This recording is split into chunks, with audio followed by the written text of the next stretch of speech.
The movie starts with new prisoners coming to a federal jail in China. As they line up and say their names and crimes, 20-year-old Riki stands out. He was sent to jail for 10 years for hurting someone and killing someone. Riki is not like other new prisoners who obey the guards. He does whatever he wants. The guards do not like his disobedient behavior. When the metal detector beeps for Riki, the guards see a chance to show their power. They X-ray Riki and find bullets inside his body. When asked why he did not let doctors remove the bullets, Riki coldly says they are souvenirs from the person he killed. No one dares question him after his chilling remark. The prison has 4 sections named after directions like north, south, etc. Each section is controlled by a prisoner leader who works closely with the warden. These leaders can even end prisoners' sentences early. One morning, a bully named Samuel starts an argument with an elderly prisoner named Omar in the bathroom by snatching his towel away. The situation quickly gets worse from this small incident. Samuel and his friends bully and break Omar's nose. A guard sees the attack but walks away when he sees Samuel as the attacker. Riki watches from the door and sticks out his foot, tripping Samuel to fall face first onto a spiked piece of wood, impaling his face in the spikes, but he survives. Samuel's friends try to scare Riki, but back off when he shows no fear. Later, Samuel gets his injuries bandaged but still wants revenge on Riki. Knowing he cannot beat Riki alone, he hires the prison's infamous killer, the extremely fat, Mad Dragon, who has killed over 50 inmates. Currently, in solitary, Samuel gets Mad Dragon released. That night, Omar's dead body is found hanging in the hallway. It is revealed Samuel ended Omar's parole, forcing him to stay in prison forever after years of waiting to reunite with his family. Omar was arrested for accidentally hitting a police officer with his car and got the maximum sentence. Told he would never see his loved ones again, the poor man took his own life in an unthinkable way. This one tragic incident exposes the brutal reality of the prison's violent hierarchy. The next morning, the monstrous Mad Dragon is let out of solitary confinement. He immediately approaches Riki in the bathroom and violently slams him against the wall. But Riki punches him once, then shockingly rips out the massive man's intestines with his bare hands. The giant falls to the floor, intestines spilling out. When Samuel tries to intervene, Riki kills him too by punching a hole through his stomach. The entire area is covered in blood, but the guards stay calm as usual. Before they can take Riki away, Hai, the leader of the West Wing, asks Riki to join his gang because he's impressed by Riki's fighting skills. Riki, not interested in getting involved with prison gangs, cleverly avoids refusing outright. A flashback shows Riki's life before prison. He became an orphan when his parents died and lived in an orphanage. One day, after visiting their graves, Riki's uncle, who is a kung fu master, notices Riki's talent. He agrees to train Riki, and they train hard every day, even in the graveyard. Riki even quits school to focus on his training. With each session, Riki pushes himself to the limit until he's finally able to break a stone with his bare chest, completing his training. This is why Riki has such formidable skills that make him feared and respected in prison from the beginning. At the current time, Riki is brought to meet the prison's assistant warden, a man named Hook who has a fake hook for a right hand and a fake eye. When he hears about Riki's violent actions against the other prisoners, Hook gets angry.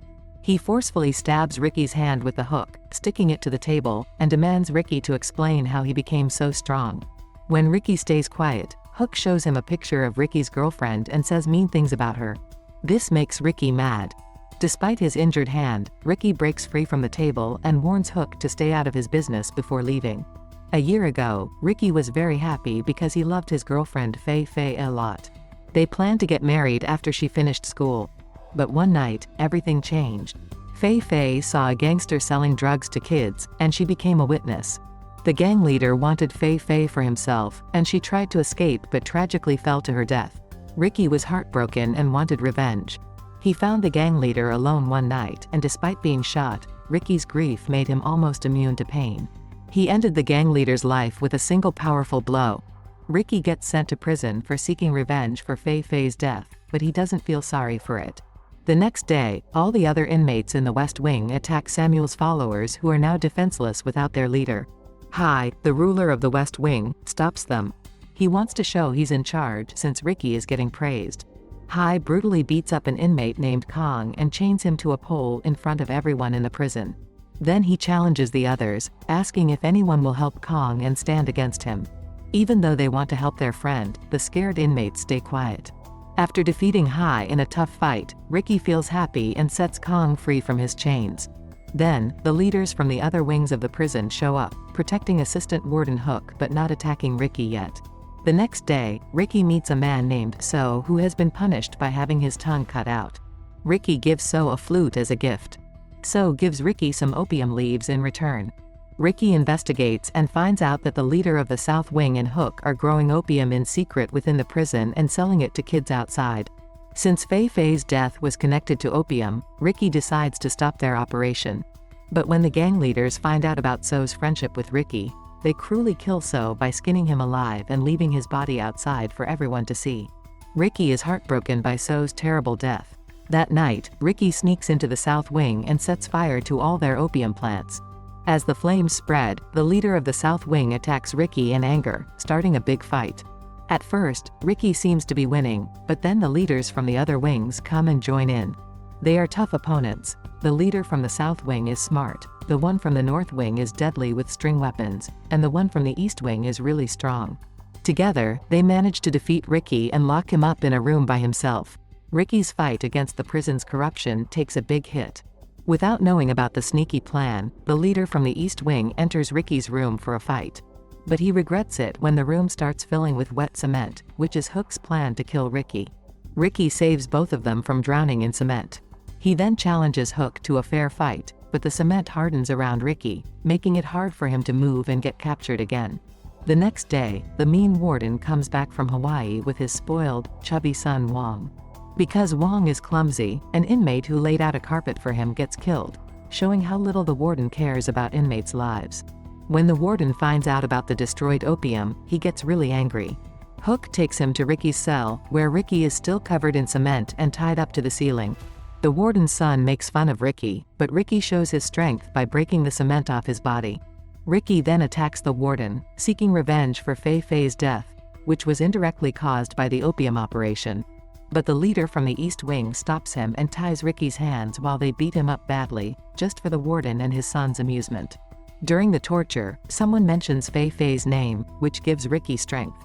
He breaks free and kills the East leader with a powerful punch to the throat. Just as Riki is about to celebrate his victory over the East leader, the metal ceiling starts coming down to crush him. Using all his strength, he barely avoids getting squashed and manages to escape. In the next scary part, Riki is put into a deep hole in the ground. The other prisoners are forced at gunpoint to bury him alive, even though they don't want to, out of fear for their own lives. Riki only has a bamboo reed to breathe while he's buried. For more than a week, he stays trapped, thinking about Fei Fei with every painful minute. On the 8th day, the warden orders Riki's supposed dead body to be dug up to show what happens to those who break the prison's rules. But when they pull Riki out, everyone is surprised to see him alive and well, even doing tricks. People are amazed by how tough he is, which makes the South leader, who already hates Riki, very jealous and angry. While everyone's distracted, the South leader knocks Riki out and captures him again. This time, Riki wakes up trapped in a cruel device meant to kill him if he moves even a little bit. Impressed by Riki's toughness, the warden tries to recruit him into their gang, but Riki defiantly refuses and insults him instead. This makes the warden furious, so he lets the South leader torture Riki horribly, sticking blades into Riki's mouth and beating his face over and over. When the torture finally stops, Riki, covered in blood but still standing strong, spits the blades right at the warden's face, showing he won't give in no matter what they do to him. That night, one of Riki's friends sneaks him some food and a message telling him not to lose hope.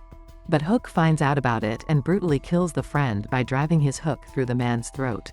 Then, Hook goes to confront Riki, proudly showing what he did. But Riki fights back fiercely, punching one of Hook's men so hard that his skull breaks. Then, Riki stabs Hook's remaining eye and cuts off his hand in a relentless attack. This sets off a huge prison riot, with inmates fighting back against the warden's cruelty while guards try to control things with violence. Meanwhile, the warden and his awful son are in the kitchen when an inmate complains about the bad food. To punish him, the warden forces the man's hand into a meat grinder, mutilating it horribly. Right then, Riki shows up with the South and North leaders, teaming up temporarily to take down the cruel warden. They have a fierce three-way fight, and Riki ends up defeating them both.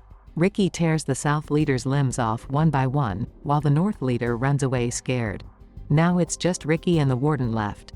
At first, it seems like the Warden will win easily, until he turns into a huge, scary monster to fight Riki. They have an epic battle, and finally, Riki pushes the Warden into the meat grinder, shredding everything except his head. Afterward, Riki proudly walks out with the Warden's head, declaring victory to the other prisoners. In the end, he breaks through the prison walls, leading all the inmates to freedom.